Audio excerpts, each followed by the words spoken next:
Hello future doctors, welcome back to my channel heal with homeo में आपका स्वागत है। आज हम देखने वाले हैं dying declaration and dying deposition.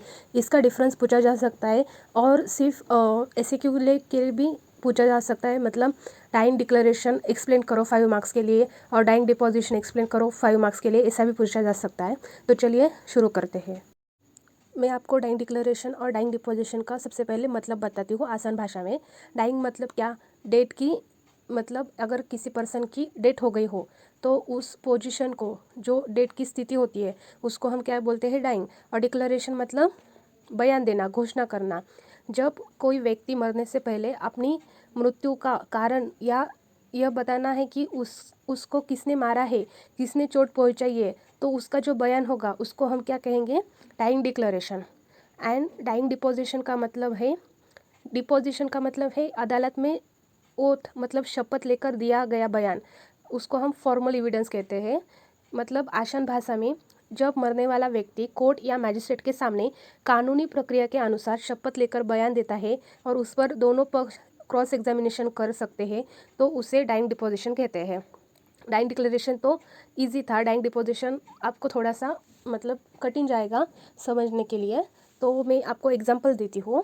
मान लीजिए किसी व्यक्ति को गंभीर चोट लगी, वो बोल सकता है, उसे कोर्ट या मैजिस्ट्रेट के सामने लाया गया और शपथ लेकर कहता है कि मुझे एक्स व्यक्ति ने चाकू मारा। अब आरोपी या वकील उसे क्या करते हैं? क्वेश्चन पूछते हैं, जैसे कि क्या आपने आरोपी को सांप देखा है और कितने बजे ये घटना हुई है।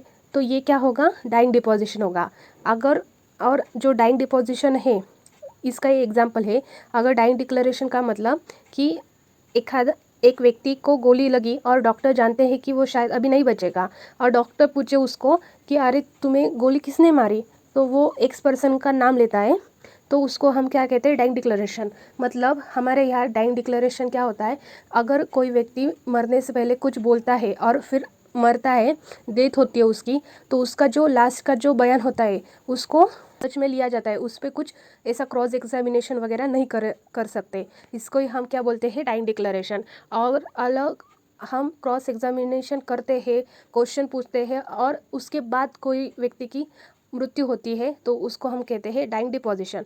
तो चलिए, हम आपको समझ में आया कि dying declaration and dying deposition किसको कहता है। तो अब हम देखने हैं डिफरेंस क्या है। तो चलिए स्टार्ट करते हैं। जो डाइंग डिक्लेरेशन है वो इंडिया में फॉलो होती है, और जो डाइंग डिपोजिशन होती है वो वेस्टर्न कंट्रीज़ में फॉलो होती है। जो डाइंग डिक्लेरेशन होता है, it is the only recording of a statement of the dying person. मतलब डाइंग डिक्लेरेशन एक क्या है? एक ऐसा स्टेटमेंट रिकॉर्ड किया जाता है जब एक आधा पर्सन डेथ हो रहा हो, तो उसे हम डाइंग डिक्लेरेशन कहेंगे। और जो डाइंग डिपोजिशन है वो क्या है? It is a full fledged procedure at the B side, so also know as a court by the bed side. मतलब इसमें विटनेस या मरने वाला व्यक्ति कोर्ट की तरह अपना बयान देता है और पूरा कानूनी तरीका अपनाया जाता है, उसे डाइंग डिपोजिशन कहेंगे। It can be recorded by a magistrate और a doctor, police officer, panchayat head and relatives. मतलब जो डाइंग डिक्लेरेशन होता है वो क्या मतलब कौन रिकॉर्ड कर सकता है, ये दिया हुआ है। तो कौन कौन होता है? Magistrate, doctor, police office, panchayat और रिलेटिव्स। और जो डाइंग डिपोजिशन है वो रिकॉर्डेड ऑलवेज बाय, कौन रिकॉर्ड करता है? Magistrate. Then dying declaration, the accuse and his lawyer need not be present. मतलब जो आरोपी है और जो लॉयर है वो उस टाइम में प्रेजेंट नहीं हो तो भी चलेगा डाइंग डिक्लेरेशन में, बट डाइंग डिपोजिशन में वो प्रेजेंट होने चाहिए। डाइंग डिक्लेरेशन में ओट नहीं की जाती, मतलब ओट नहीं ली जाती। मतलब कोई व्यक्ति मरने वाला है तो उसे शपथ लेकर क्या हुआ है वो पूछा नहीं जाता है, बट डाइंग डिपोजिशन में ओट चाहिए। देन डाइंग डिक्लेरेशन में क्रॉस एग्जामिनेशन भी नहीं होता है, और डाइंग डिपोजिशन में क्रॉस एग्जामिनेशन होता है। देन डाइंग डिक्लेरेशन में लीडिंग क्वेश्चंस भी अलाउ नहीं है, और डाइंग डिपोजिशन में लीडिंग क्वेश्चन पूछते हैं। If the victim survives, it losses it values and it not be admissible in the court of law, but it acts as a corroborative evidence। यदि जिसने dying declaration दिया था वो बाद में मरता नहीं बल्कि बच जाता है, तो उसका बयान डाइंग डिक्लेरेशन नहीं माना जाएगा।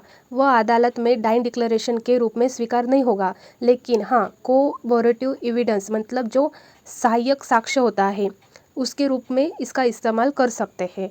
आपको समझ में नहीं आया? मुझे भी नहीं आया, मैं आपको दोबारा समझाती हूँ एग्जाम्पल तौर से। रोगी ने कहा रोहित ने मुझे जहर दिया लेकिन बाद में वो ठीक हो गया, अब ये डाइंग डिक्लेरेशन नहीं रहेगा बल्कि ये क्या होगा, नॉर्मल विटनेस होगा, या जो कोर्बोरेटिव एविडेंस के रूप में इसका क्या होता है, इस्तेमाल हो सकता है। मतलब जो सहायक साक्ष्य बोल के इसका इस्तेमाल हो सकता है। और डाइंग डिपोजिशन में जो if the victim service it retains it's value, मतलब यदि डाइंग डिपोजिशन देने वाला व्यक्ति बाद में बच जाता है तब भी उसका बयान अपना कानूनी जो इम्पोर्टेंस है वो बनाए रखता है। डाइंग डिक्लेरेशन में जो स्टेटमेंट होता है वो डाइंग पर्सन का लेते हैं, और जो डाइंग डिपोजिशन में स्टेटमेंट होता है वो विटनेस का होता है। Dying declaration relates to the causes और सर्कमस्टेंसेस ऑफ द डेथ, मतलब जो डाइंग डिक्लेरेशन होता है वो किससे रिलेटेड होता है, कॉजेस और सर्कमस्टेंस ऑफ डेथ के रिलेटेड होता है। और जो डिपोजिशन होता है वो रिलेटेड होता है फैक्ट्स एंड केस, मतलब जो केस के जो फैक्ट्स होते हैं उस पर डाइंग डिपोजिशन डिपेंड होता है। Then can be oral, written और द जेस्चर, मतलब डाइंग डिक्लेरेशन हम रिटर्न भी ले सकते हैं, ओरल भी ले सकते हैं, बट जो डाइंग डिपोजिशन होता है वो कैसा लेते हैं हम, usually writing. Then dying used in mainly criminal cases में आमतौर पर इसका यूज़ होता है, and usually in both civil and criminal cases. Dying deposition में बोथ केसेस में इसका यूज़ होता है।